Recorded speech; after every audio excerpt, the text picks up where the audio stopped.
Então eu vou escrever aqui a lagrangiana, né, quântica da QCD, deixar um pedacinho do quadro aqui, porque a gente vai se referir a essa lagrangiana várias vezes hoje e eu não quero ficar escrevendo ela toda hora de novo, né?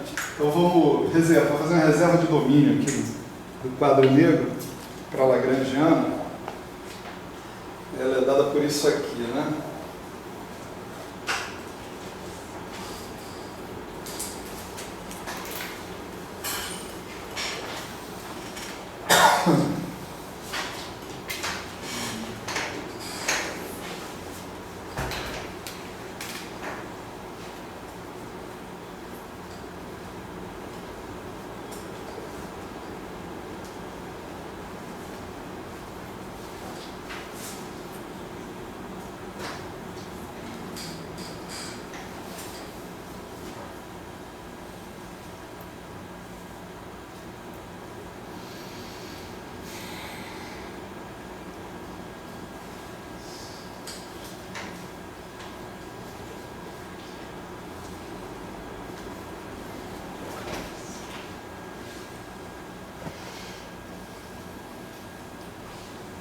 Não, desculpa. Tem que ser mais explícito um pouco.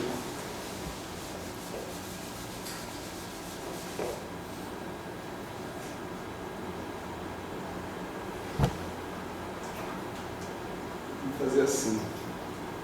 Menos 1/4. Menos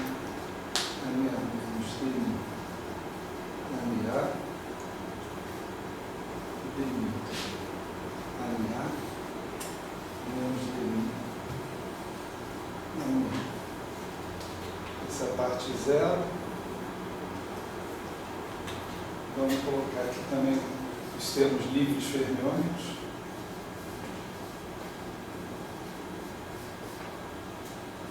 Só botar um espaço maior. Eu vou escrever entre essas linhas aqui em algum momento.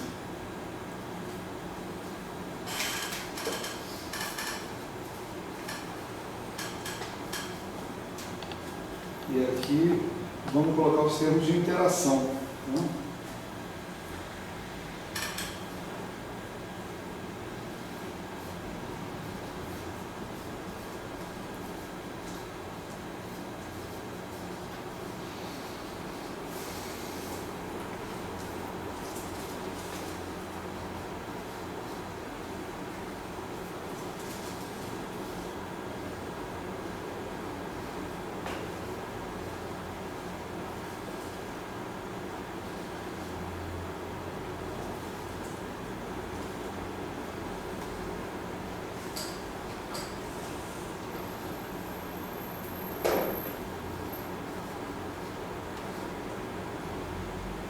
Termos de alta interação dos gluons e o termo de interação entre quark e gluon, né?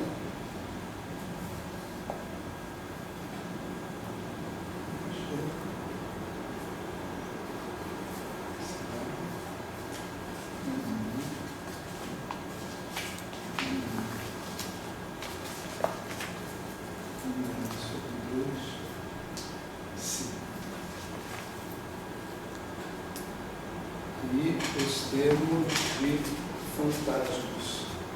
Vamos colocar aqui o termo de fantasma, aqui junto com o cara aqui. A gente tem. E aqui também fixação de calibre. A gente vai escrevendo a prestação, né?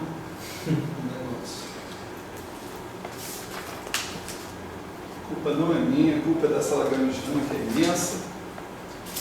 Deixa eu colocar mais espaço aqui.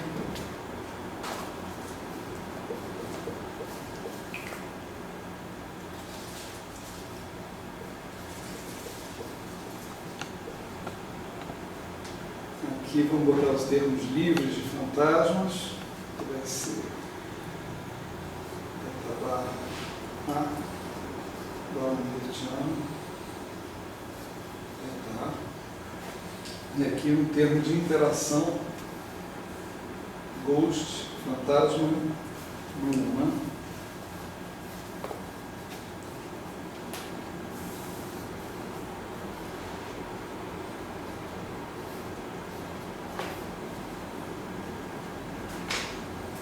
lógica aqui, né, nessa tabela praticamente, né, são todos os termos quadráticos primeiro, né, os termos são quadráticos em AMA, aqui também o termo de fixação de calibre é quadrático em AMA, os termos quadráticos nos férmions, tanto nos quarks quanto nos fantasmas, e aqui os termos de interação, que são os termos mais do que quadráticos, né? Esse aqui é cúbico nos As, esse aqui é quártico nos As, esse aqui é misturado com A e 2 psis, esse daqui está faltando, esse aí está faltando, esse aqui está faltando o seguinte, barra Leni, estava faltando a barra aqui onde está, tá? Então essa é a lagrangiana quântica, né, da QCD, porque ela leva em consideração termos que são necessários de estarem colocados aí para você lidar adequadamente com a invariância de calibre da teoria quanticamente, né? Daí que vem os fantasmas, daí que vem o termo de fixação de calibre, essas coisas todas. Então, o que nós fizemos nas últimas 2 aulas foi deduzir as regras de Feynman, nas últimas 3 aulas, 4 aulas, né? Deduzir as regras de Feynman dessa teoria. A gente fez isso basicamente para esse e esse vértice, porque feito, esses são os casos mais complicados, esses outros vértices aqui são mais simples, não tem muito problema. E aplicamos as regras de Feynman para calcular uma das contribuições, a contribuição talvez mais simples possível, né? Que era uma contribuição propagador do quark, né? E fizemos lá uma conta gigantesca, né, e tal, chegamos à conclusão que era divergente, grande surpresa, né? A gente já sabia que ele era divergente, e no meio do caminho a gente aproveitou para introduzir várias técnicas, né? A técnica da regularização dimensional, né? A técnica da parametrização de Feynman, a técnica de integração em coordenadas polares no espaço d-dimensional, né? Então a gente fez tudo isso, né, para expansão de funções gama, né, da parte analítica e da parte singular das funções gama. A gente fez tudo isso e chegou à estrutura de singularidades desse propagador e tal. Quer dizer, isso não é um fim em si mesmo, né? Quer dizer, é claro que se você se propõe, eu vou renormalizar a QCD, você tem que passar por isso. Mas a ideia aqui era mostrar que essas contribuições dos gráficos de Feynman eram divergentes, mostrar explicitamente a divergência que vinha deles, né?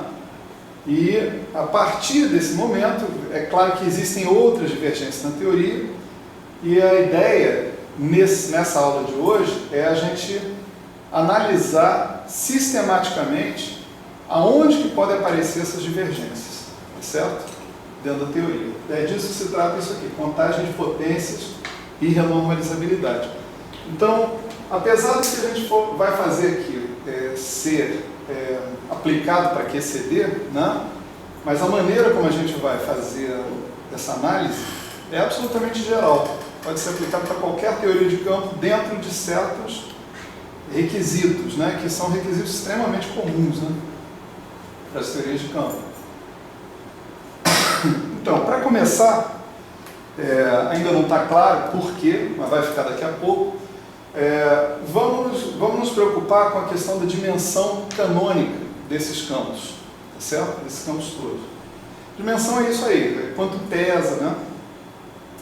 Qual a velocidade, é quilo, é metro, é segundo, né? Etc. Dimensão mesmo.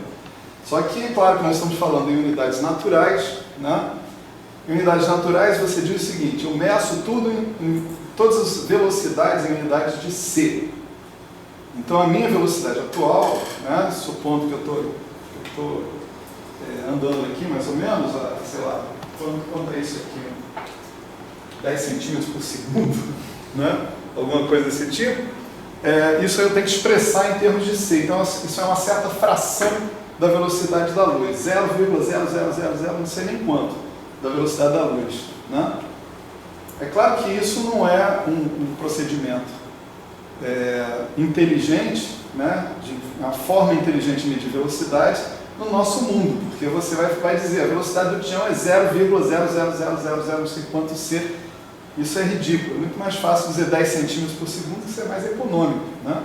Mas numa situação em que as velocidades sejam comparáveis com a velocidade da luz, aí você já vai ser econômico ao contrário, se você falar isso. Você falar, o cara está a metade da velocidade da luz, então é 0,5c. Né? Ele está a 90% da velocidade da luz, 0,9c, assim por diante. Então, assim como você mede todas as velocidades em unidades da velocidade da luz, você também mede todos os momentos angulares em unidades de h cortado. h cortado é um momento angular. Né? Então, se você faz isso, aí você vai dizer, um momento angular típico, por exemplo, eu rodo meu braço aqui, tem que ver se não peguei nada. Eu rodo meu braço aqui, qual é o momento angular associado com esse sistema aqui, braço rodando, etc. E tal. Dá para calcular e tal. É um negócio assim, octilhões de h cortado. Né? É simplesmente inútil falar dessas unidades em octilhões vezes h cortado. Né? É inútil falar dessas unidades em processos macroscópicos. Mas em processos microscópicos, eu estou medindo, por exemplo, o spin do elétron. Ele é 1/2 de h cortado. Pô, aí sim, aí deu. Né? E uma característica dessa forma da gente medir as unidades é que, é claro que se eu sei o que é um momento angular, o que é uma velocidade, que grandezas que são momento angular, são velocidade, eu estabeleço uma relação entre comprimento e momento, tá certo? Tipicamente, não sei se eu sei isso de forma. Eu acho que muita gente aqui já sabe isso, mas mesmo assim eu arrisco, porque está aí um negócio que não é muito usual, né? As pessoas falarem sobre isso, né? Comprimento ao inverso de momento. Por quê? Por causa disso. Né? Suponha que você tem um comprimento qualquer, né? Sei lá, L, 1 metro, tá bom? Pode ser qualquer coisa. Eu estou medindo comprimento em unidades de comprimento, né? Tá aqui. E suponha que eu tenha algum momento, tá certo?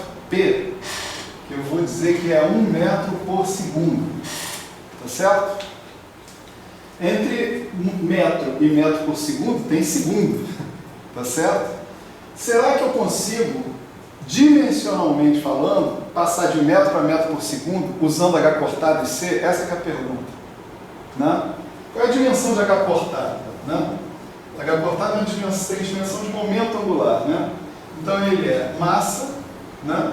Vezes velocidade. Oi? Faltou massa no momento também. Quilograma vezes falta por dia. Ainda bem que você falou isso. Já ia me enrolar aqui direto. Quilograma metro por segundo. Pronto. Né? Então a dimensão de H cortado é a dimensão de um momento vezes uma distância, né? Que é o momento angular, R vetor P. Né? mL2 sobre T. E a dimensão de C é L sobre T. Então, a pergunta é a seguinte: se eu tenho P, por exemplo, eu posso chegar em L, ou se eu tenho L, eu posso chegar em P, usando H cortado e C? Né? Então, vamos supor, eu tenho alguma coisa que é L, né? E eu quero multiplicar por alguma função de H cortado C para obter M, L sobre T. Tá certo? É claro que aqui vem um certo alfa, que é um número adimensional, tá certo? Que 1 metro não vai ser equivalente a 1 quilograma metro por segundo. Ele vai ser equivalente a um certo fator, dependendo de H cortado C, vezes isso aí, vezes alfa. Né? Então, esse alfa aqui não tem dimensão, é um certo número, né? Que eu só estou escrevendo para deixar a equação perfeita, vamos dizer assim, né? Vamos fazer assim.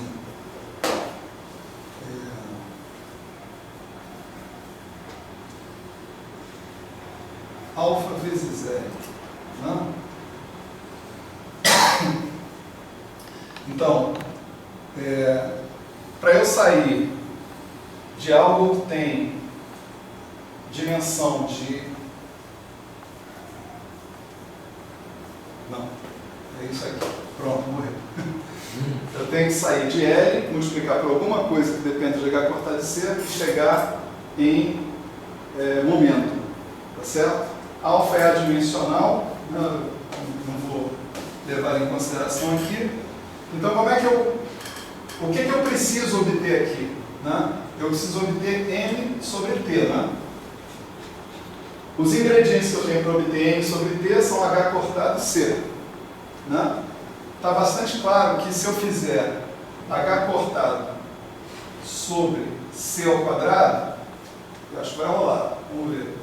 Dá ML2 sobre T vezes T2 sobre L2, não é isso?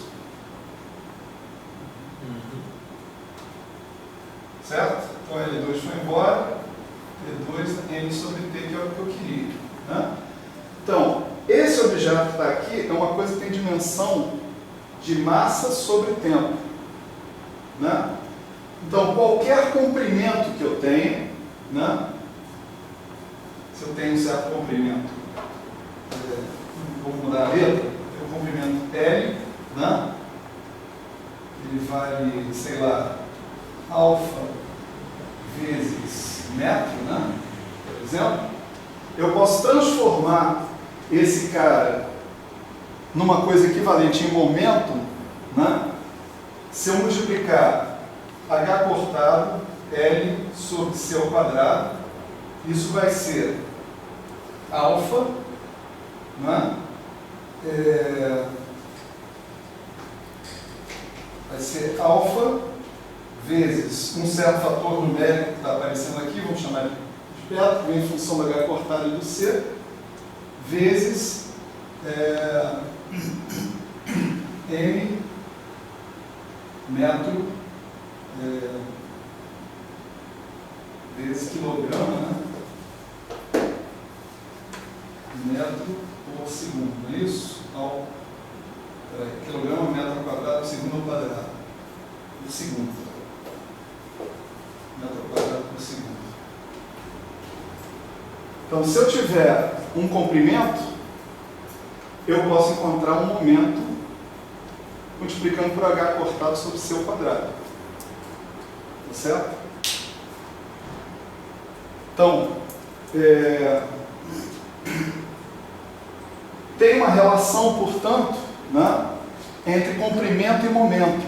Né? Se você tiver uma coisa que é comprimento e uma coisa que é momento, né, o resultado do produto dessas duas coisas em unidades naturais é adimensional. Né? Porque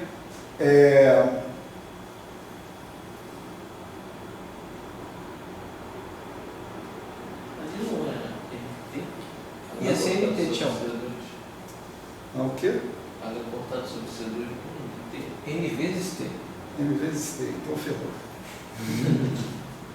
M vezes T, tá certo. Então vamos de novo. Né? Eu quero encontrar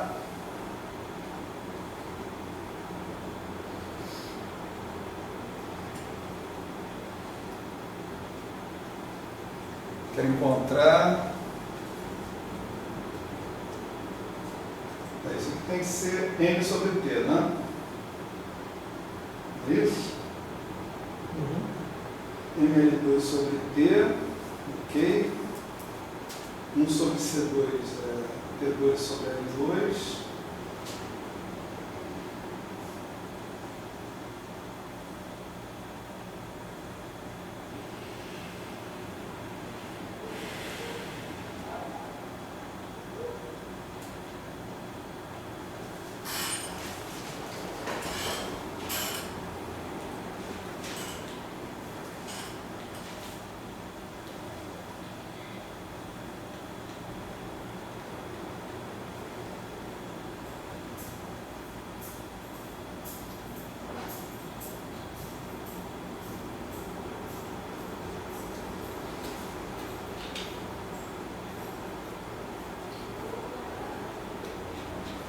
Estou fazendo merda. Bem feito. Né? Vamos lá. Esquece tudo isso. Tá aqui. Vamos de volta. Né? Você vê aqui, olha, a dimensão de H cortado é ml vezes a dimensão de C. Né? Velocidade. Então, se você tiver H cortado sobre C, isso dá algo com dimensão de massa vezes comprimento. É isso que eu quero chegar. É isso que eu quero chegar. Né? Isso dá uma dimensão de massa vezes uma dimensão de comprimento. Portanto, se você chegar, né, nas unidades naturais, você fala, estou medindo tudo numa escala de H cortado. Tudo quanto é momento angular é H cortado. Vezes alguma coisa, um número natural, um número adimensional. Tudo quanto é velocidade é C vezes um certo número adimensional. Aí é natural você dizer o seguinte, eu não vou ficar falando vezes H cortado, vezes C o tempo todo. Então, eu vou fingir que H cortado é igual a 1, que C é igual a 1, e quando eu precisar recobrar as dimensões dos objetos que eu tenho, eu vou observar as dimensões das grandezas que tem na minha fórmula e vou colocar o fator de H cortado e C necessário para eu recompor essa história. Então, quando você usa esse discurso, teu H cortado e teu C viram iguais a 1. Ou seja, H cortado sobre C vira um número adimensional. Se ele é um número adimensional, nessas unidades, quando você mede tudo em unidade de H cortado e em unidade de C, então você vê que a dimensão de massa ela é o inverso da dimensão de comprimento. Tá certo? Melhorou agora.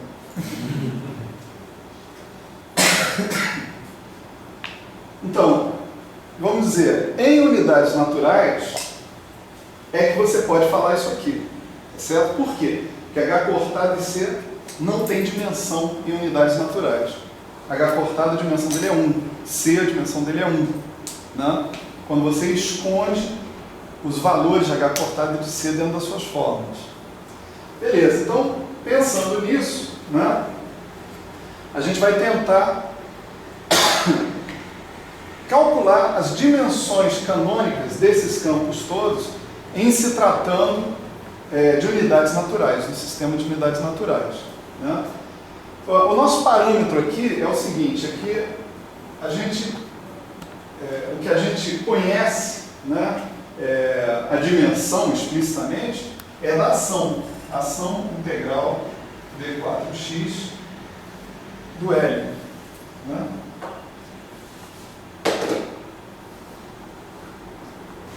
Essa é a ação da QCD. Bom, nessa aula fica QCD, em outras aulas fica CDQ. Né? Por que eu conheço a dimensão da ação? Porque é fácil lembrar, né? A ação é uma coisa com dimensão de momento angular. Tudo que tem dimensão de momento angular está medido em unidades de H cortado. Como H cortado é 1, então a ação é adimensional. Tá certo? Então, a ação é adimensional e esse objeto que está aqui, a gente já sabe da nossa experiência pregressa com integração, que sempre que você integra, você está colocando uma dimensão de comprimento a mais no resultado final que você tem. Né? Então, se você está integrando 4 vezes aqui, você vai colocar 4 unidades de comprimento a mais no seu resultado. Portanto, esse objeto aqui tem dimensão de comprimento a quarta. Se for em D dimensões, ele tem dimensão de comprimento a D. Né? O que significa que a Lagrangiana da QCD, para que eu obtenha uma ação adimensional, tem que ter dimensão de comprimento a menos 4. Certo? Então esse é o meu critério. Alternativamente, né, aliás, assim que a gente vai pensar, deixa eu só confirmar isso aqui com vocês, assim que a gente vai pensar, se isso aqui tem dimensão de comprimento a quarta, se eu fosse medir isso aqui em dimensões de massa, eu diria que tem dimensão de massa menos 4, porque massa tem dimensão do inverso de comprimento. Né? Então isso aqui é massa a menos 4 e, consequentemente, esse cara aqui é massa a quarta. Certo? Então eu sei que, seja lá o que for a Lagrangiana, ela tem que me dar alguma coisa com dimensão de massa a quarta, certo?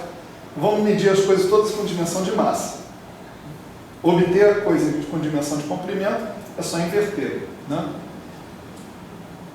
Bom, qual é o meu objetivo aqui, que vocês ainda não sabem para que eu quero isso, né? Mas daqui a pouco eu digo, né?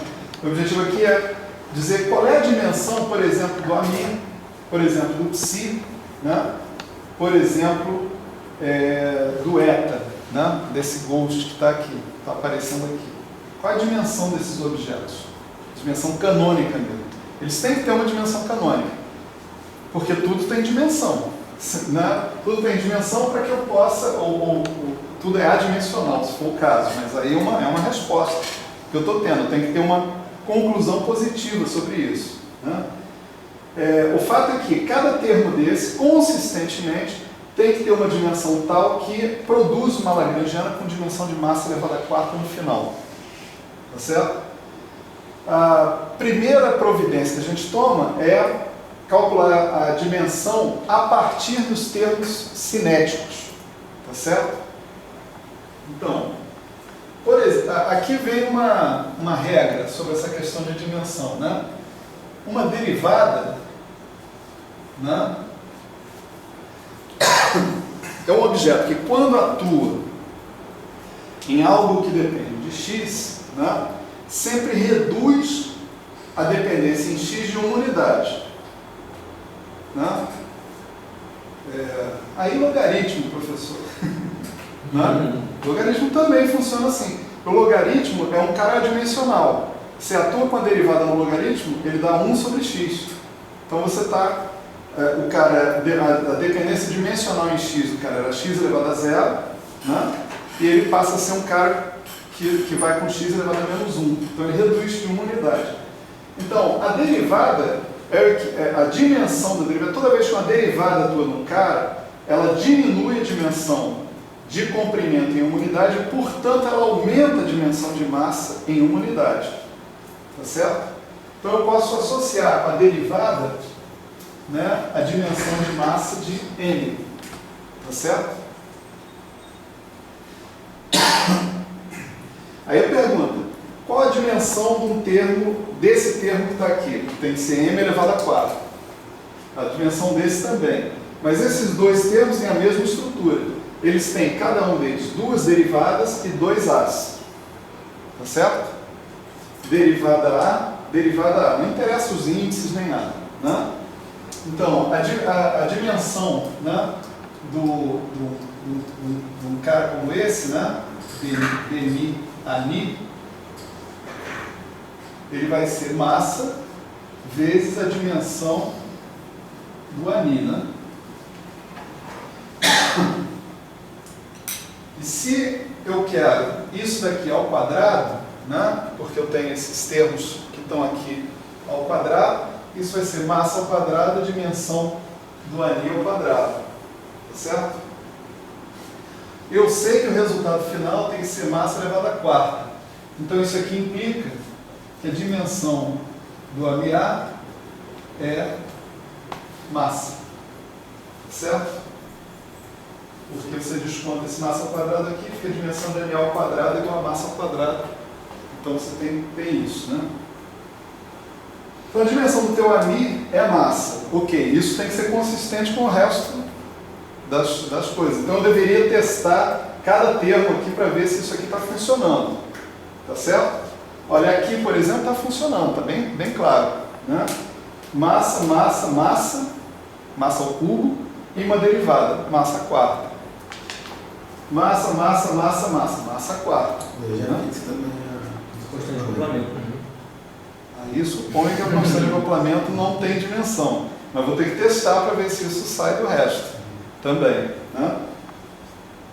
Bom, vamos ver o psi, né? Você vê, a nossa estratégia é tirar a dimensão dos campos a partir dos termos cinéticos, justamente porque aí eu posso falar da dimensão do campo sem me preocupar com a dimensão da constante de acoplamento. A dimensão do campo é aquilo, e acabou. Aí eu vou concluir alguma coisa sobre a dimensão da constante de acoplamento. Primeiro essa história. No caso do psi, eu posso tirar isso daqui, por exemplo, desse termo aqui, ó, psi barra m psi, tá certo? A dimensão desse cara aqui, psi barra psi, né, vai ser massa, né, e dimensão de psi ao quadrado. E isso aqui tem que ser massa à quarta, não é isso? Daqui você chega à conclusão que a dimensão do psi tem que ser massa elevado a 3 meios. Certo? Funciona para cá também, porque a derivada tem dimensão de massa, então massa a 3 meios, massa a 3 meios, massa a 3, vezes a derivada, massa a 4. Né? Legal. Vamos ver a dimensão do Ghost, né? Aí você tem um troço eta barra D'Alembertiano eta, né? O D'Alembertiano são duas derivadas, né? Demi, demi. Então ele vai contribuir com a dimensão de massa ao quadrado. E aqui aparece a dimensão do Ghost também ao quadrado. Isso tem que estar a massa à quarta. Solução, dimensão do Ghost é a mesma dimensão do campamento. Massa também. Né? Aí agora eu já tenho tudo que eu preciso. Só me resta saber se o que eu estou falando aqui é consistente. Aqui, com as dimensões que eu tirei até agora, isso implica que o G é adimensional. Tá certo? O FABC é adimensional, são aqueles números, né, que a gente viu há muitos séculos atrás. Então o G é adimensional aqui, ok, o G seja adimensional aqui. Vamos supor que o G seja adimensional aqui. Aí eu tenho 3 meios com 3 meios, 3 com A, 4, ok. E aqui eu tenho 1, 2, 3 e o demi 4 também. Então o G é adimensional na QCD, né? É massa elevada a zero. Certo? Então, aprendemos com o melhor exemplo possível, né, que é a QCD, a calcular a dimensão de massa, né, dos campos da nossa teoria. Você pode fazer isso para qualquer teoria que te interesse. Você tem que ter esse critério básico aqui na tua cabeça. Isso aqui é melhor a gente escrever assim: em unidades naturais, H cortado igual a C igual a 1. Né? Quer dizer, quando você escreve H cortado igual a C igual a 1, chovendo molhado, mas é sempre bom reforçar. H cortado é 6,67 vezes 10 elevado a menos 37, erg não sei o que, não me lembro mais, porra nenhuma. H cortado não é 1, pelo amor de Deus. Tá certo? Quando você fala isso, está querendo dizer o seguinte: eu não vou carregar essa medida junto comigo, que só vai me encher o saco, né, à toa. Então, quando eu tiver uma quantidade física, por exemplo, uma seção de choque, eu sei que uma seção de choque ela tem dimensão de área, né? Então, se ela tem dimensão de área, o que eu encontrar como resultado dessa seção de choque, por exemplo, se eu encontro a seção de choque como uma função da energia, etc. e tal, eu tenho que converter essa energia em metro quadrado. Então eu preciso de uma combinação de H cortado e C, que eu jogue, multiplique pelo resultado que eu estou colocando, para que isso aí vire metro quadrado. É simplesmente assim que eu faço a volta das unidades naturais para o mundo real. Tá certo? Quando os caras dizem I igual a 1, ele já está sacaneando. Está dizendo I igual a 2π igual a 1. Aí já são outras coisas. O cara não está falando a mesma história, não. Ok. Então, nós vamos fazer uma discussão que vai ser completamente geral, tá certo? Mas que vai estar o tempo inteiro se referenciando, né, a QCD. A gente vai voltar o tempo inteiro na QCD e dizer, olha, nesse exemplo isso funciona assim, né? Então, deixa eu só anotar aqui que a dimensão dos amis é igual à dimensão dos ghosts, que é massa, né? Eu vou apagar isso ali. E a dimensão do psi é massa elevado a 3 meios. Né? A dimensão do G é massa elevado a zero. Né? Essas horas aqui não sente falta do auditório do terceiro andar.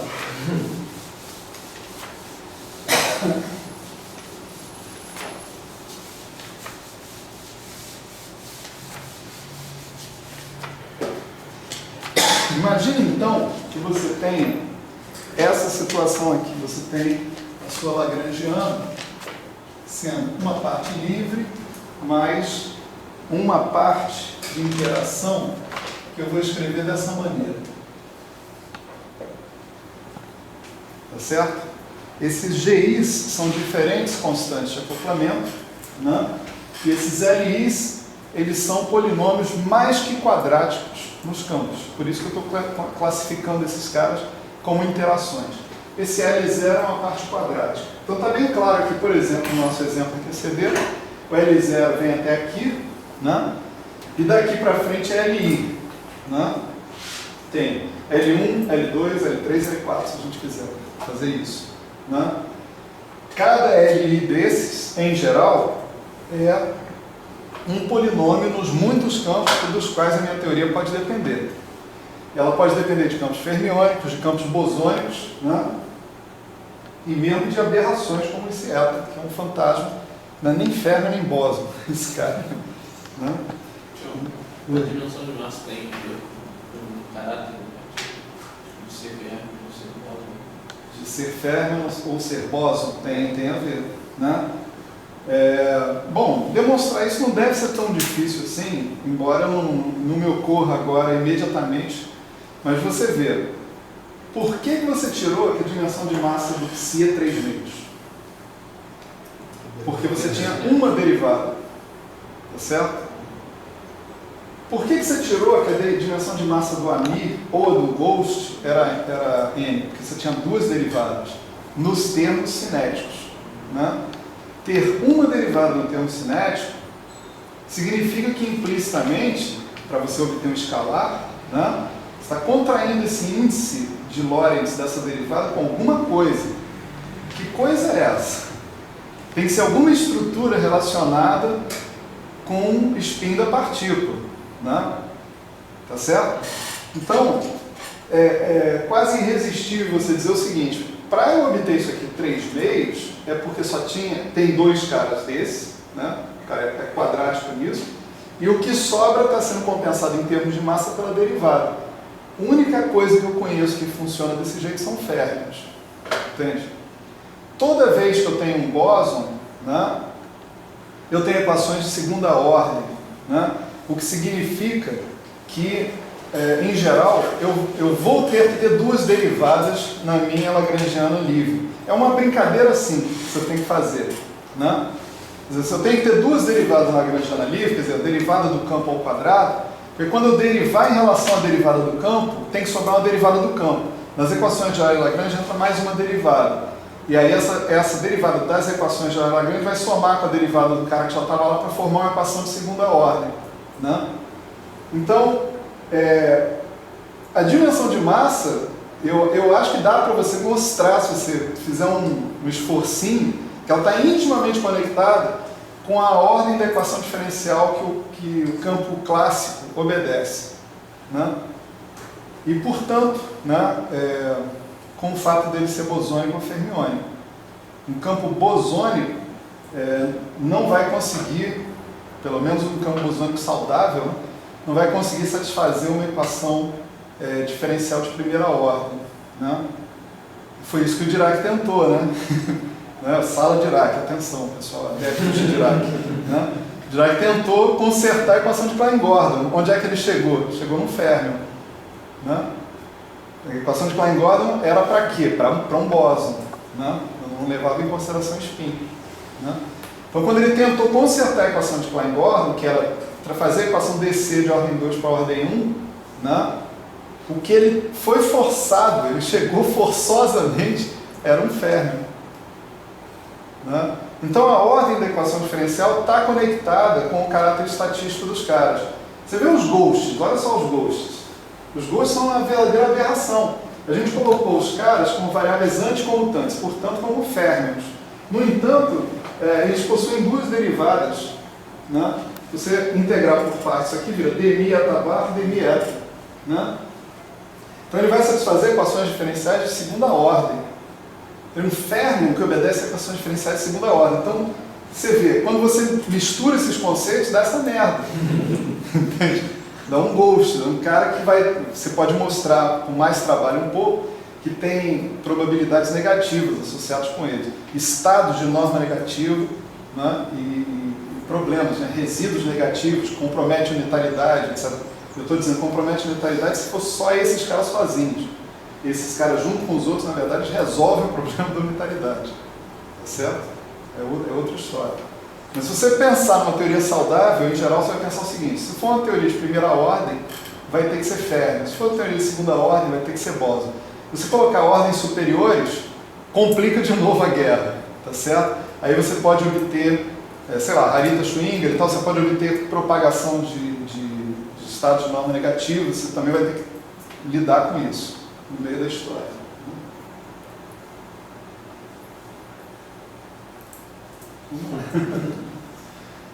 Não tem uma resposta direta para dar para uma coisa dessa, né? Tem exemplo de ferro com dimensão única.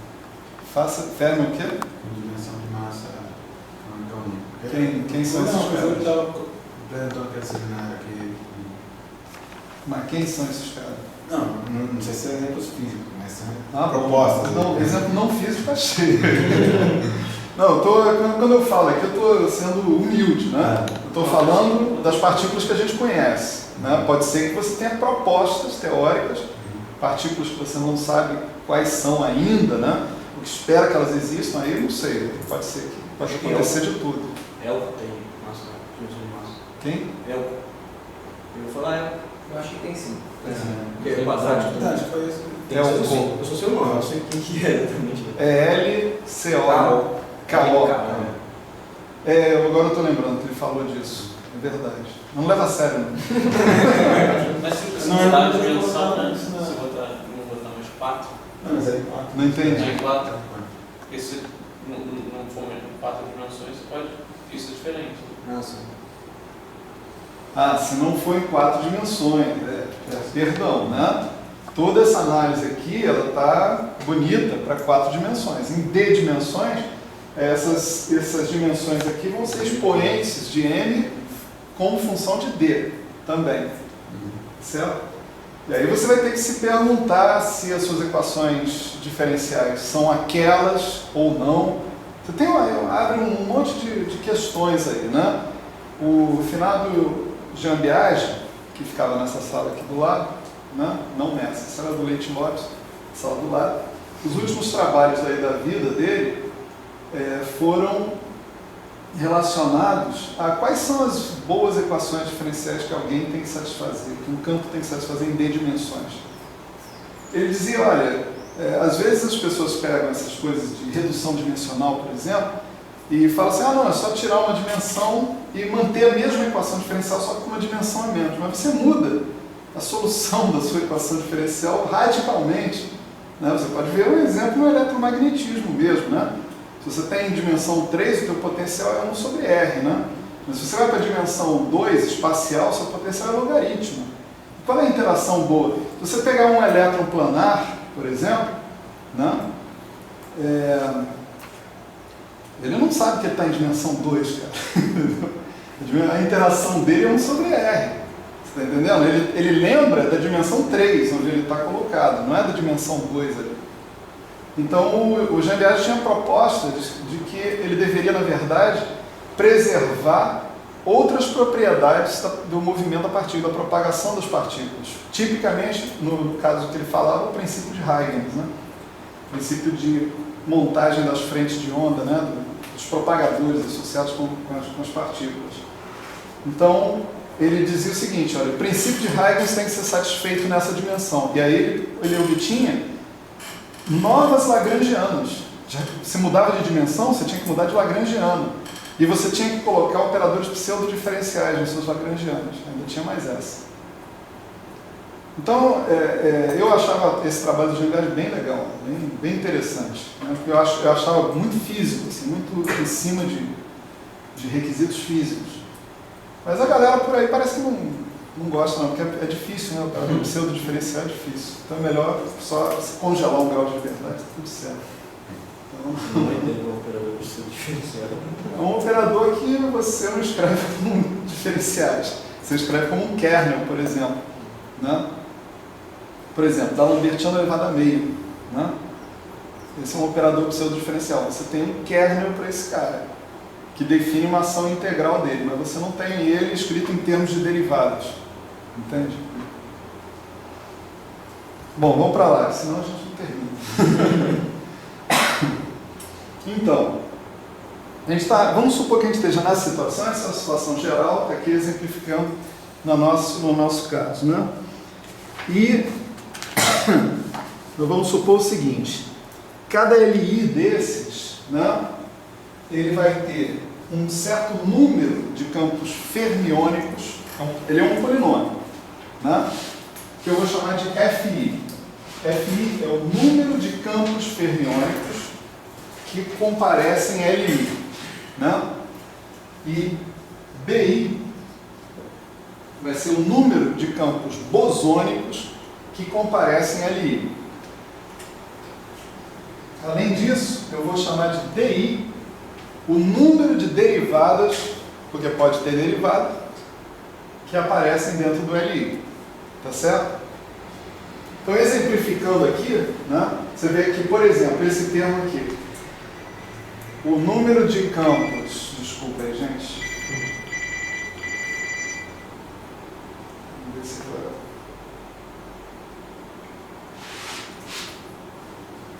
O número de campos bosônicos, nesse termo aqui,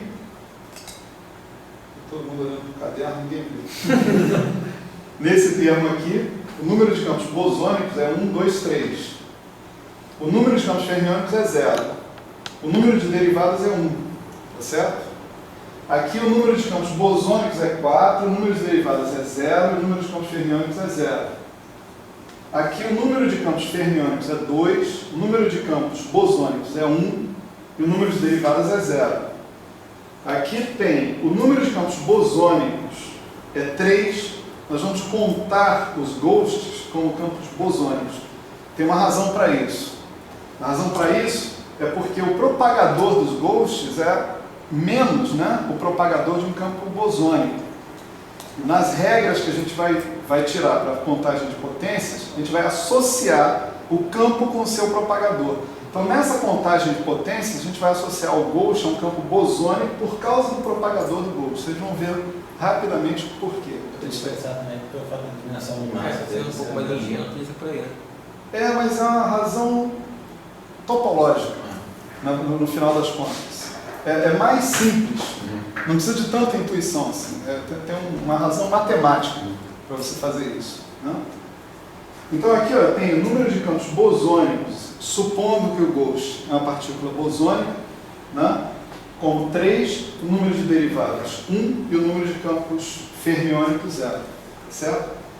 Então é isso que é o FI, DI, BI. Então mudei de Lagrangiano de interação, L1 vai ter F1, D1, B1, L2 vai ter F2, D2, B2 e assim por diante. Né? Maravilha.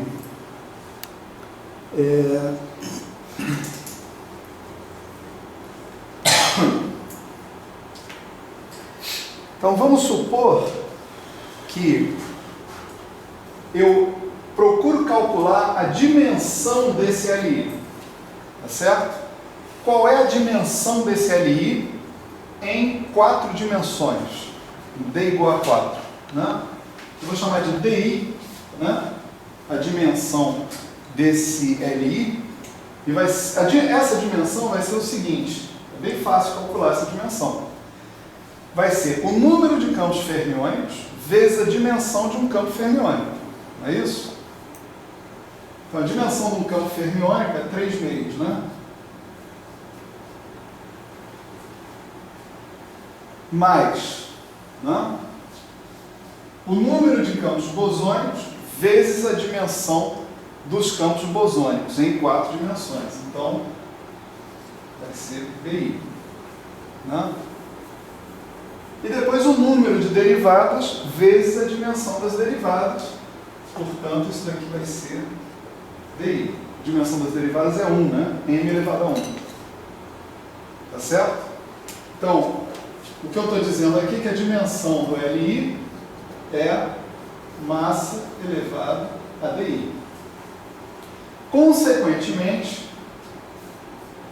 a dimensão dos GIs vai depender da dimensão de cada LI desses. Ele vai ser massa elevado a 4 menos DI. Tá certo?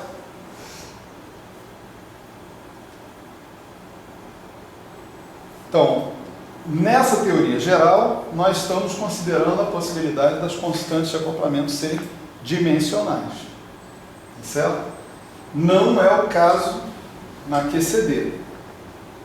Tá certo? Na QCD, a nossa constante de acoplamento, a gente já viu, testou de todas as maneiras, a constante de acoplamento tem dimensão de massa elevada a zero. Né? Maneiro. Então, é o seguinte. A minha ideia agora, feita essa introdução dimensional aqui da história, é calcular o grau superficial de divergência de um diagrama de Feynman arbitrário, irredutível a uma partícula. Tá certo? Por quê? A gente já viu que esses são os caras que eu preciso regularizar e renormalizar.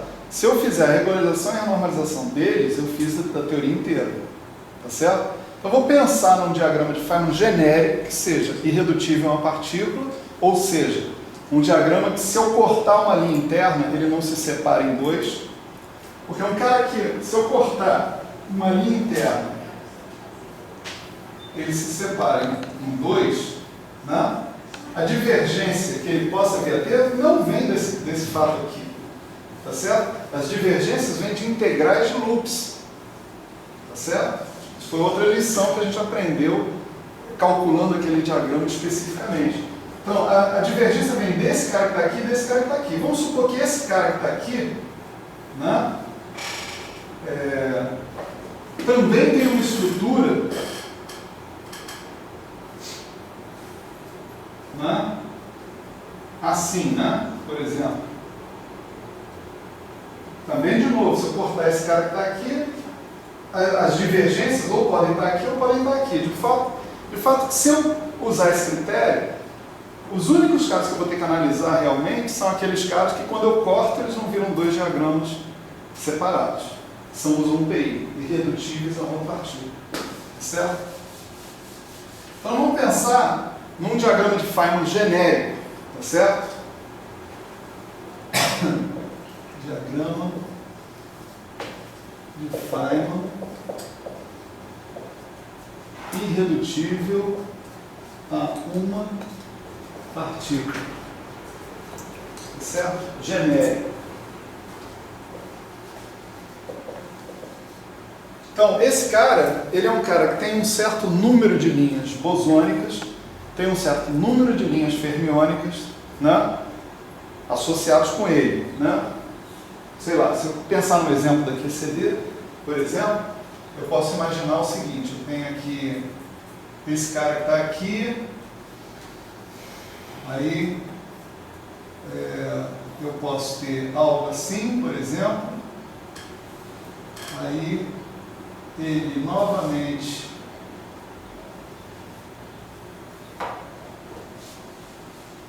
deixa eu bolar um diagrama bem doidão aqui.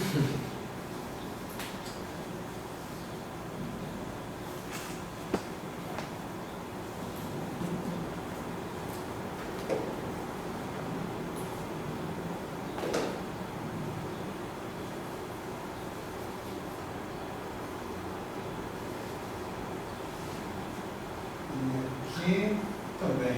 Né? Vocês podem enxergar aqui, está muito mal desenhado, não, fazer o quê? Aqui tem um vértice de 4 gluons, aqui tem outro vértice de 4 gluons, aqui tem um vértice de quark gluon, certo? Então eu tenho dois vértices quark gluons, eu tenho dois vértices, tenho 1, 2, 3, 4 vértices quark gluon. Tenho dois vértices de 4 gluons, nesse exemplo que está aí. né? Então, nesse nosso diagrama de Feynman genérico, esse aqui é um exemplo, né? No nosso diagrama de Feynman genérico, eu vou ter NI vértices, tá certo? NI é o número de vértices associados a LI. Você vê, aqui eu tenho, por exemplo, L1, L2, L3, L4. Né? Esse cara que está aqui, ele me dá um vértice de 3 grupos. Esse cara que está aqui me dá um vértice, me dá contribuição. Sempre que tiver no meu diagrama de Feynman caras assim, estão associados a esse termo. Né? Esse daqui me dá os vértices quark e glue, e esses aqui me dão os vértices ghost glue. Certo? Se eu for fazer essa contagem aqui, por exemplo, eu tenho quantos vértices associados com L1 nesse diagrama? Né? Nenhum, né? Não tem nenhum vértice de 3 grupos. Então, N1 é 0. N2 é 2. Eu tenho 2 vértices associados com L2, que é o vértice de 4 grupos. Né? N3 é 4. Né? E o N4 é 0 também. Tá certo? Nesse exemplo que está aí. Então, eu vou contar também o número de linhas bosônicas e o número de linhas fermiônicas internas e externas. Vou chamar de BE ou de BI, linhas bosônicas externas ou internas.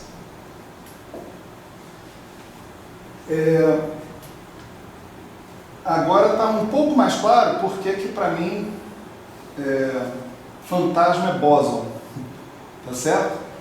Porque ainda não está tão claro assim, mas eu quero já chamar a atenção para de vocês, né? Porque eu vou associar uma linha de fantasma com um propagador de fantasma.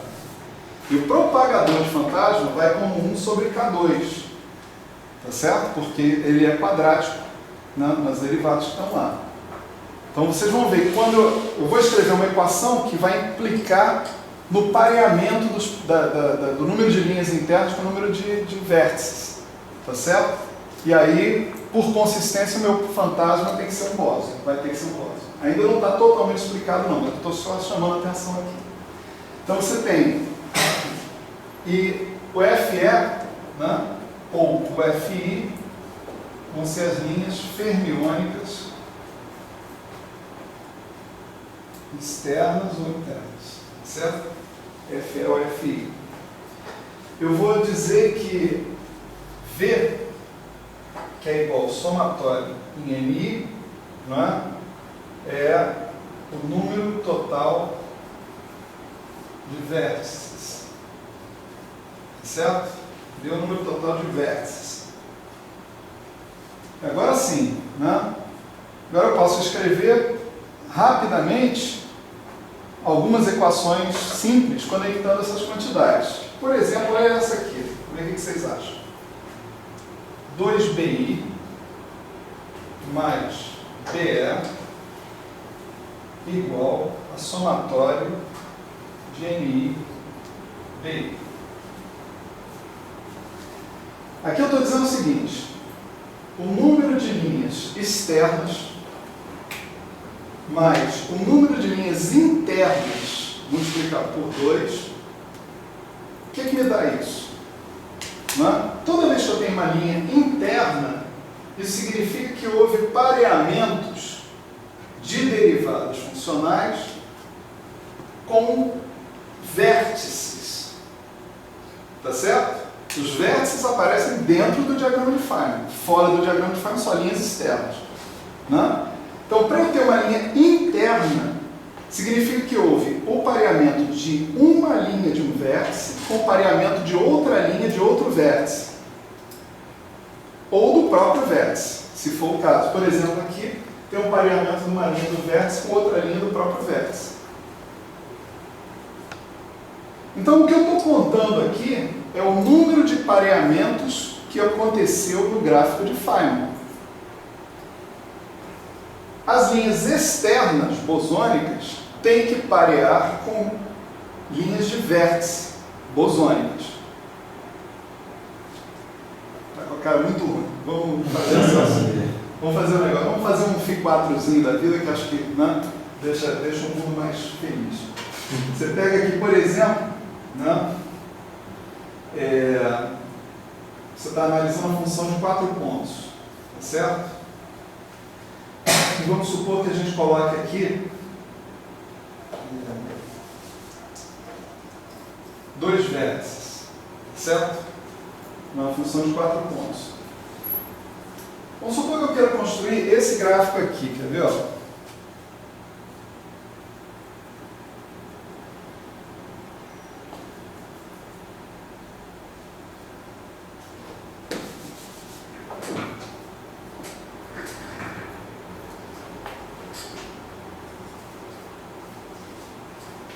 Quantas linhas internas ele tem? 1, 2, 3, 4. Quantas linhas externas ele tem?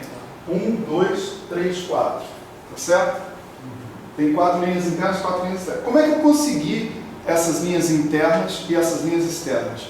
Fazendo um pareamento do que tem disponível para esses vértices entre si, como linhas internas, ou com as linhas externas. Tá certo? Então,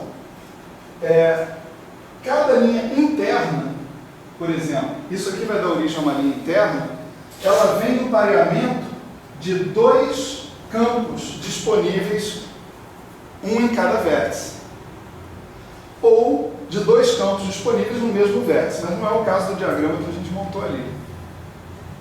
Tá certo? Então, esse pareamento dá origem àquela linha que está lá. Acho que não. Você precisa de mais um vértice. Tudo errado. Aqui, melhorou. Não? Esse pareamento aqui dá origem àquela linha lá de baixo, tá certo?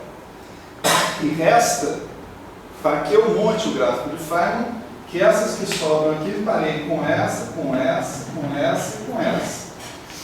Tá certo?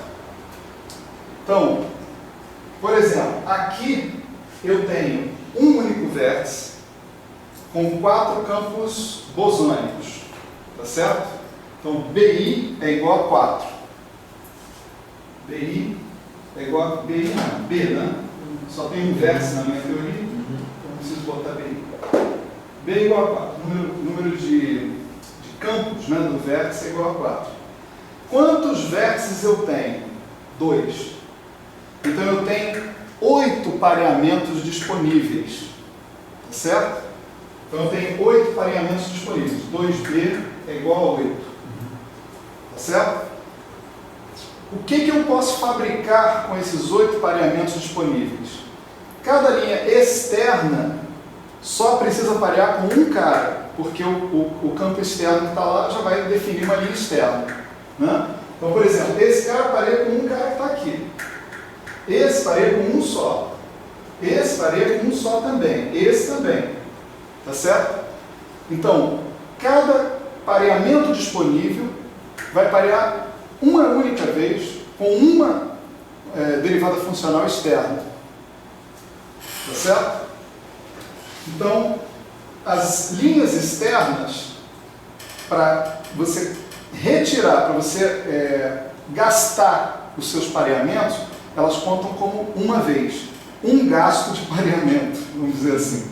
Né? Eu gastei um pareamento para isolar esse cara aqui, outro para isolar esse, outro para isolar esse, outro para isolar esse.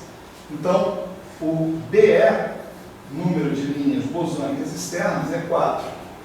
Tá certo? As linhas internas, cada uma delas, para aparecer, precisa de 2 pareamentos. Essa linha, para aparecer, precisa que esse cara pareie com esse cara. ele vai gastar dois campos, um em cada vértice. Tá certo? Vai gastar dois campos para essa linha aparecer. Essa aqui gasta só um para que ele apareça. Então toda vez que você tiver uma linha interna, tá certo? Isso vai te custar dois campos associados com o seu vértice. Essa custa 2, essa custa 2. Tá certo? Então, o número de linhas internas é 2. Né? E cada uma delas custa dois campos desse para ser variado. Então, 2 vezes o número de linhas internas mais o número de linhas externas é 2 vezes 2 mais 4, que dá 8. 8 é o número de pontas que saem dos vértices que são disponíveis para eu montar o meu gráfico de Feynman. Tá certo? Então é isso que quer dizer essa história que está aí. Né? Essa lógica é igualmente aplicada para as linhas fermiônicas. Né? Então você tem 2 vezes linhas fermiônicas internas mais número de linhas fermiônicas externas, é a soma GMI FI. Lembra quem é BI e quem é FI? É o número de campos bosônicos e o número de campos fermiônicos. Tá certo?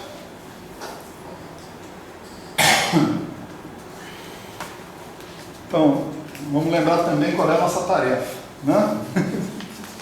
O negócio está muito divergente aqui hoje, né? Diga. O número de bósons é o número de linhas que saem do vértice.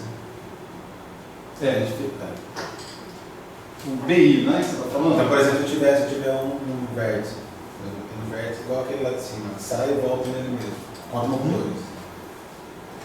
A parte só do núcleo ele conta com 2. Não. Esse campo aqui, esse vértice aqui, o B dele é 4. Mas, por exemplo, se eu tenho uma situação gráfica onde eu tenho... Se você fechar essa linha aqui, isso é uma linha interna, tá certo? Mas aí o Bzinho I eu ainda continuo contando como 4. O Bzinho I é a característica do vértice, independente de você ter fechado linhas ou não, tá certo? Tá bom. Então, esse vértice aqui, fechando ou não fechando, ele é um vértice de 4 campos, tá certo? Agora, o número de linhas internas ou de externas é uma característica do gráfico, em particular, do gráfico de Feynman. Então, para cada gráfico, você vai ter um certo número de linhas internas, um certo número de linhas externas e tal. Agora, tenha lá você quanto tiver, sempre tem que ser essa relação que está aqui. Porque como é que você escreve uma relação dessa? Você fala assim, quantas pernas soltas eu tenho? Né? As pernas são os caras dos vértices, tá certo? Como é que eu vou gastar essas pernas? Eu vou gastar essas pernas contraindo elas entre elas ou contraindo elas com caras externos, com pernas externas. Quando eu contrair elas entre elas, eu vou diminuir de 2 vezes o número de pernas disponíveis, tá certo? Quando eu contrair com um cara externo, eu diminuo de 1 vez. Então a taxa de gasto de pernas internas e externas, estou inventando pra caramba aqui hoje, né? Tem que dar, quer dizer, a quantidade de pernas gastas para montar o gráfico de Feynman tem que ser o número de pernas total que você tem disponível no gráfico. Essa que é a lógica por trás dessa equação que está aí. Tá certo aí? Melhorou? Legal.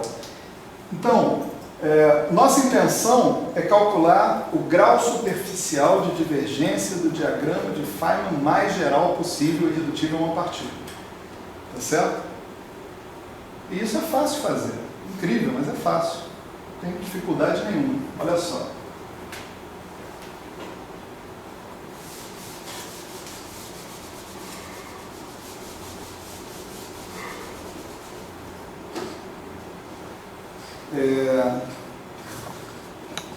Que vai ser o grau superficial de divergência? Vamos chamar de D, certo? Quem contribui positivamente para o grau superficial de divergência e quem contribui negativamente. Positivamente contribuem os elementos de integração, D4K1, D4K2, D4K3, de acordo com o número de integrações que sobra, né, no seu gráfico. Negativamente contribuem os propagadores.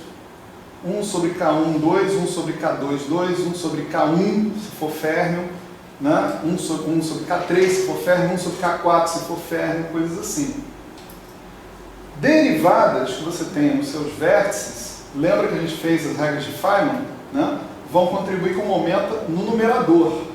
Então, toda vez que você tiver derivadas, né, no seu gráfico, no seu vértice, essas derivadas vão entrar nas regras de Feynman e vão entrar como momento no numerador. Então, derivadas contribuem no numerador, propagadores contribuem no denominador, elementos de integração contribuem no numerador. Então, calcular o grau superficial de divergência é só contar essas coisas, né? Então, por exemplo, quantas integrações, né, eu vou ter? Uma para cada linha interna, seja ela bosônica, seja ela fermiônica. Tá certo? Isso é uma parte das regras de Feynman, no espaço de momento. Escreva o seu gráfico e integre sobre todas as linhas internas. Os vértices vão ter fatores de delta, então depois a gente vai descontar, mas eu vou contar isso aqui. No primeiro momento, eu vou dizer o seguinte: quantas integrais eu tenho? Tantas quantas forem as linhas internas do meu gráfico de Feynman. Então, eu tenho o número de linhas internas é BI mais FI. Né? Esse número total de linhas internas contribui, cada linha interna contribui com 4, um fator 4. D4K1, D4K2, ou o fator D, se for D dimensões. Então, isso aqui eu tenho que multiplicar por 4. Certo?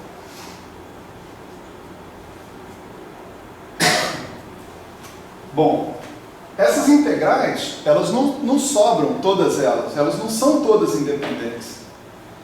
Como eu disse, para cada vértice eu tenho que introduzir uma função delta, de conservação dos momentos que entram nesse vértice. E a gente já viu que essas funções delta, elas vão eliminar integrais, mas tem que sobrar uma função delta no final, que é uma delta dos momentos totais que entram no gráfico, menos os momentos totais que saem. Tá certo? Então, dos V vértices que eu tiver no meu gráfico de Feynman, eu vou poder usar V menos 1 deles, funções delta associadas com eles, para matar integrais aí. Então, dessas integrais todas que vão contribuir com isso daqui, eu tenho que subtrair, tá certo? V menos 1. Por que V menos 1? Né?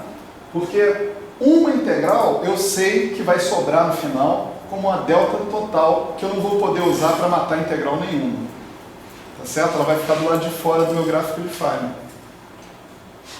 Então, cada delta dessas mata uma integral daquelas. Então, tem que subtrair. E isso aqui é o número de integrais independentes que eu tenho no meu gráfico de Feynman. Né? Tipicamente, nesse gráfico aqui, né, eu teria quantas integrais? 1, 2, 3, 4, 5, 6, 7, 8, 9. 9 integrais. Né, associadas a todas essas linhas que estão aí. E eu tenho 1, 2, 3, 4, 5, 6. Não é isso? 6 vértices. Desses 6 vértices, eu só posso usar 5. 9 menos 5, 4. Tá certo? Então, esse é um gráfico de 4 loops. 1, 2, 3, 4. 4 loops. Loops aí contam o número de integrais independentes. Você pode estabelecer aí um outro argumento, uma relação entre o número de loops e o número de integrais independentes. Mas eu não vou tratar disso aqui agora. Só estou dando essa informação a mais. Né? Então, esse gráfico que está aqui, exemplificado, ele possui 4 integrais independentes. Você instantaneamente, olhando para ele, você vê isso, porque é só contar o número de loops que ele tem. Certo? Não acabou não. Não? Então esse cara contribui para reduzir o número de integrais e, portanto, para reduzir o grau de divergência. Isso aqui contribui positivamente, isso aqui contribui negativamente. Mas tem mais gente que contribui tanto negativamente quanto positivamente. Propagadores fermiônicos, né, contribuem negativamente com uma potência de momento. Né? Um propagador fermiônico é um cara do tipo P/-M a -1. Né? Isso aqui é a mesma coisa que P/ mais M sobre P2 menos M2, mais Y. Né? Tá certo? Dimensionalmente falando, isso aqui vai com 1 sobre P, como isso aqui tinha que ir, né? Naturalmente. Né? Então, o propagador fermiônico contribui com 1 sobre P, tá certo? Na contagem de potências. Um propagador bosônico é 1 sobre P2 menos M2 mais Y. Então, ele vai com 1 sobre P2. Toda e qualquer linha fermiônica interna vai estar associada a um propagador fermiônico e, portanto, vai contribuir com 1 sobre P. Vai tirar uma potência de momento do integrando. Certo? Toda linha bosônica vai contribuir com 1 sobre P2 e, portanto, vai tirar 2 potências de momento do integrando. Então, você tem que subtrair o número de linhas fermiônicas internas.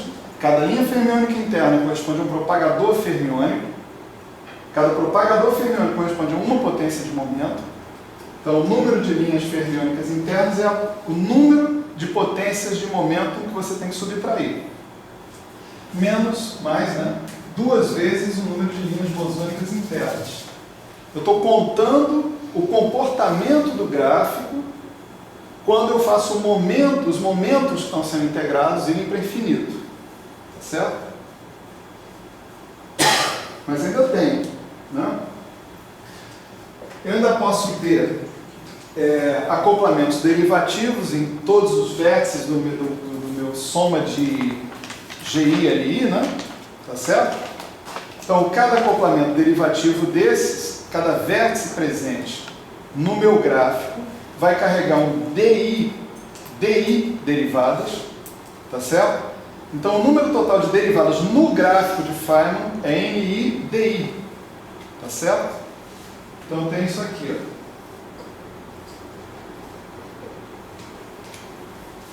Ok? Essa daí é a fórmula geral para o grau superficial de divergência de um diagrama de Feynman irredutível a uma partícula. Certo? O fato de ele ser irredutível a uma partícula é importante porque eu não me engano com produtos de coisas divergentes. Ou a coisa é divergente ou ela não é. Ponto. Certo? O que a gente vai fazer agora é só retrabalhar um pouco essa fórmula usando essas relações que estão aqui, tá certo? Para colocar isso numa cara que dê para analisar com mais clareza, certo? Mas essa aqui é a fórmula fundamental aqui, tá certo? Perguntas, vamos lá, né? Tem alguma coisa aqui que ainda está precisando de mais esclarecimento? Como é que está?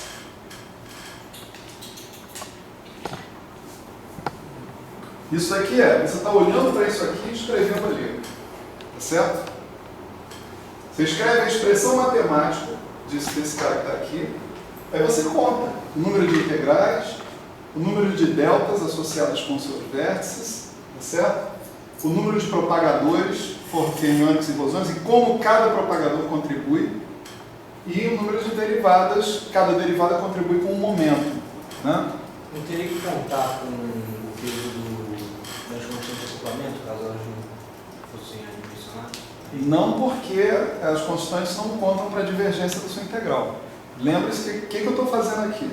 Eu estou procurando saber qual é o grau superficial de divergência. Então, eu tenho uma integral que vai envolver momenta, né?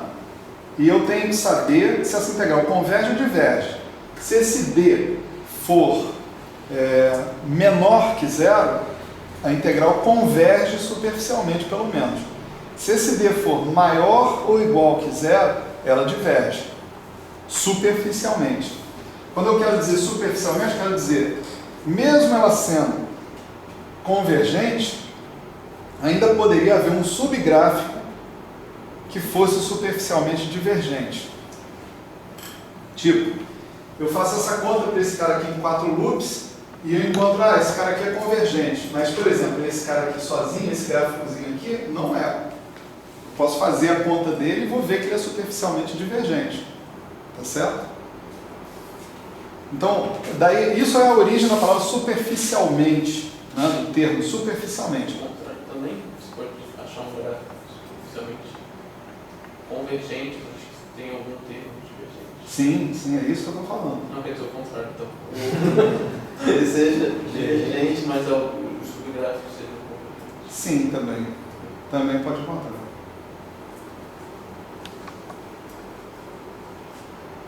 O ponto importante aqui é dizer o seguinte, a análise das divergências não se esgota no cálculo desse D, né? Mas, como a gente vai ver, é um adianto e tanto. Tá certo? Assim, agora só uma pergunta pelo que ele falou. Se a gente encontra que ele é superficialmente convergente, você pode ter problemas depois na hora de fazer a conta. Uhum. Mas se você encontra que ele é superficialmente divergente, já não está acabado, não? Não. Aí é que começa. Né? Porque justamente o nosso problema é saber quem são os divergentes. A gente viu, por exemplo, na QCD, que a gente tinha caras divergentes. Né? Eu tenho que saber quem são esses caras divergentes e em que circunstâncias eles aparecem. Você vai ver que a fórmula final, essa fórmula, na fórmula final dela, vai permitir a gente tirar um bocado de conclusões interessantes. Entende? Ah, não, assim, não, tudo bem. Quando eu falo acabou, ele é divergente. Ele é divergente. Sim, isso é uma... Se encontrou que é superficialmente divergente, então ele é divergente. Ele é divergente. Tá, não é isso que... Isso não tem como você encontrar que ele é convergente depois. Não. Se ele é superficialmente divergente, é divergente. Divergente. Né? Agora, ele pode ser superficialmente convergente e divergir do mesmo jeito. E aí você diz que, sendo superficialmente divergente, você pode achar qual pedaço está contribuindo para essa divergência? Não, ele pode ser uma propriedade global do seu gráfico. Não tem isso de Não. pedaço do gráfico. Não. Ser o responsável pela divergência. Nesse exemplo aqui, por exemplo, seu gráfico é superficialmente divergente, é o gráfico inteiro, né, que é divergente. Não, porque esse só tem esse pedacinho, mas naquele, por exemplo, você teria um pedacinho. Você pode ter subgráficos que são convergentes, né? Mas você substituir esse subgráfico por x, dizendo, esse cara aqui está convergente, eu não vou me preocupar com ele. E a linha que contém esse subgráfico, mais uma outra linha, pode dar uma contribuição divergente. Né? Não é tão ruim assim, não. Quer dizer, aliás, é bem ruim sim, mas nesse momento ainda não, na linguagem que a gente está utilizando aqui, né? Então, beleza, olha só. Nós vamos usar essas equações agora para eliminar o quê? BI e FI, tá certo? Então vamos eliminar BI e FI desses caras que estão aqui. Vamos lá.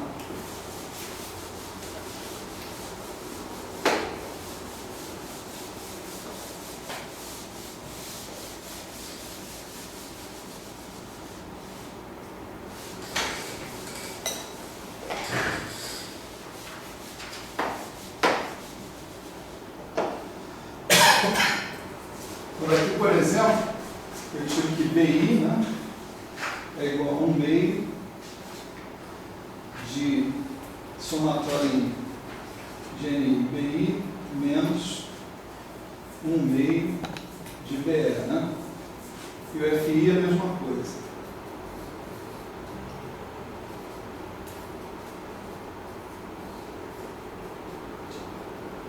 Então, vamos jogar aqui, né? Você vai ter 4 vezes 1 meio, somatório em I, GNI, BI, menos 1 meio de... A gente já pode colocar isso aqui em evidência. Eu vou ter BI mais FI, vai ser NI em evidência BI mais FI, né? Menos 1 meio de BE mais FE, né? Esse aqui é o primeiro termo. Aqui eu tenho 4V menos 1. Aqui eu vou ter menos 1 meio somatório em I de NI BI mais 2FI. Voltar. Voltar.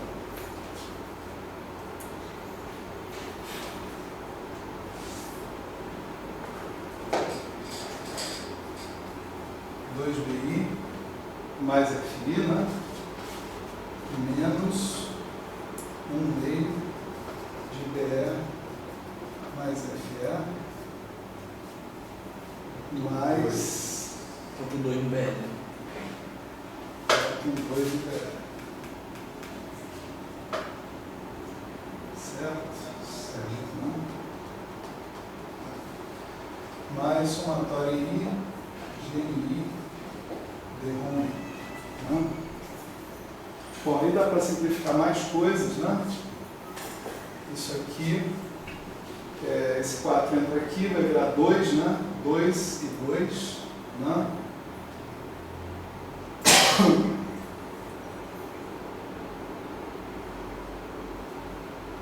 Vamos lá. Somatório em I, GNI, para abrir parênteses. Vamos devagar, né? Então aqui eu tenho 2BI, não é isso? Aqui eu tenho menos BI, 2BI menos BI, não é isso? Então dá BI no final, né? Aqui eu tenho 2FI menos 1 meio de FI, certo? Dá 3 meios, né? De FI. E ainda tem mais um somatório de NI que está aqui, né? Que vai ser DROM de I, né? Ok? Se eu lembrar que o V é somatório de NI, né? Eu posso ainda subtrair 4, né? Somar 4, né? Nessa história, não é isso? Não, subtrair mesmo. Eu escrevi errado aqui, ninguém me corrigiu. Certo? Então nós matamos várias coisas aqui, né? Esse primeiro termo daqui, daqui, daqui e o primeiro termo daqui. Aí eu tenho mais um número 4, né? Para matar esse aqui. E aqui eu tenho 2BE mais 2FE, menos 2BE, menos 2FE, mais BE. Então, eu vou ficar com menos BE. Certo? Ó.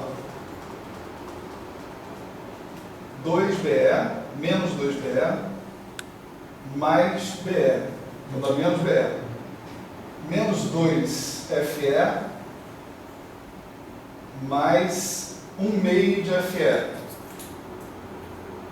Então dá menos 3 meios, não é isso? De FE. E acabou, né? Não é isso?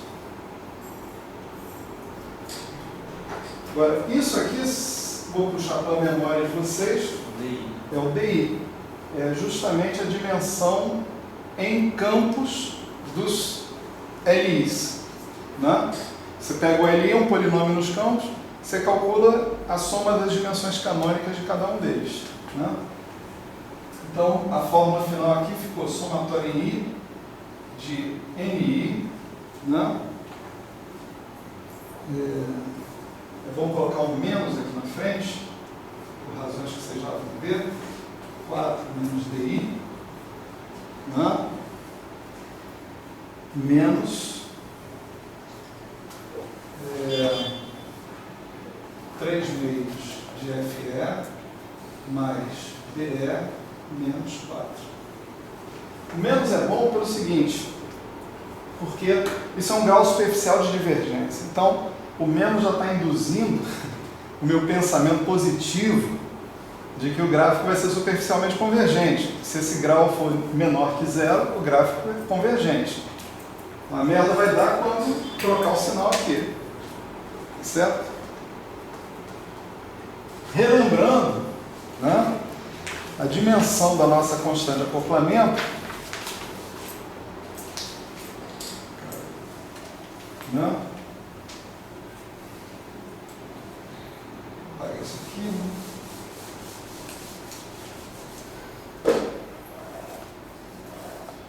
A dimensão de cada uma das constantes de acoplamento é m elevado a 4 menos DI. Né?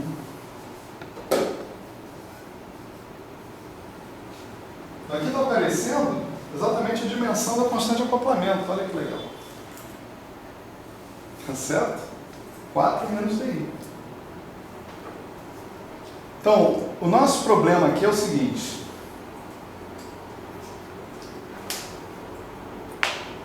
Contar, indicar quais são as funções de Green, né, quais são os gráficos de Feynman que vão ser capazes de ser superficialmente convergentes. Né? Vamos supor, né, a seguinte situação. Né? Vamos supor que esse 4 menos DI, por exemplo, seja negativo.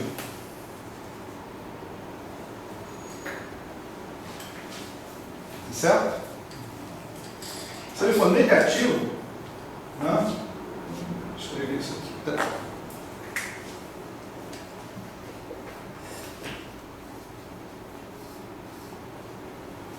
Negativo. Se ele for negativo, então esse termo que está aqui é positivo. 4 menos DI para todas as constantes de acoplamento. DI é para cada constante de acoplamento. Né? Dimensão de massa da constante de acoplamento GI. Né?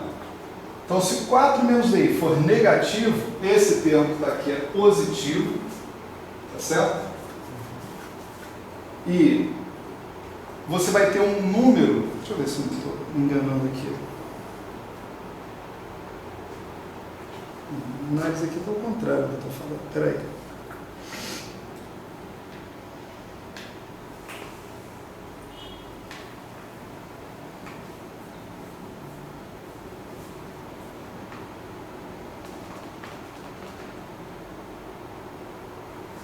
Tá, olha só. É isso mesmo. Vamos começar por aqui. 4 menos DI é negativo. Então, esse termo aqui é sempre positivo. Certo? Sempre positivo. Imagina que você arrumou uma certa função de Green com número de pernas fermiônicas externas e número de pernas bosônicas externas, tal que isso, que é positivo, menos isso, tá? Que vamos supor que seja negativo, né? Isso aqui seja bem maior que 4, né? De modo que menos isso aqui seja um número negativo. Então, isso menos isso é negativo. Tá certo? Bom, isso está dando negativo para um certo gráfico de Feynman com um número de vértices do tipo I dado por NI.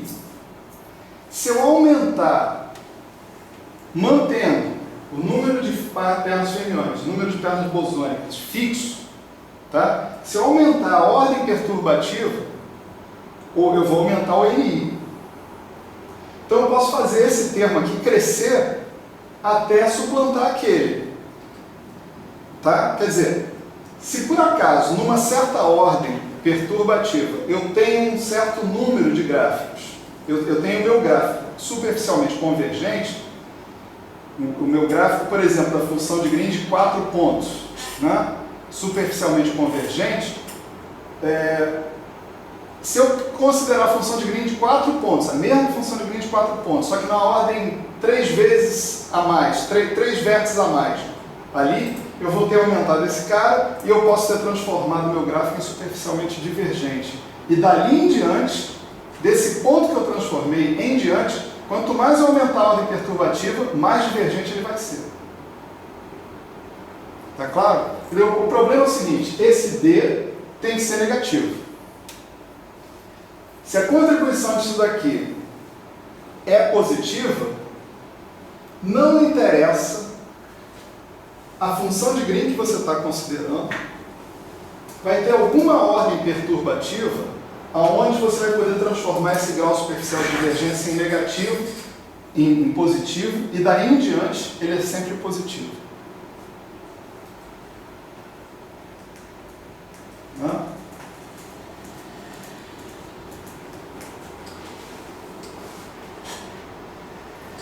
Deixa eu ver aqui, por exemplo, um exemplinho legal. Por exemplo, vamos supor a teoria de escalar φ6, tá certo? Em 4 dimensões, naturalmente.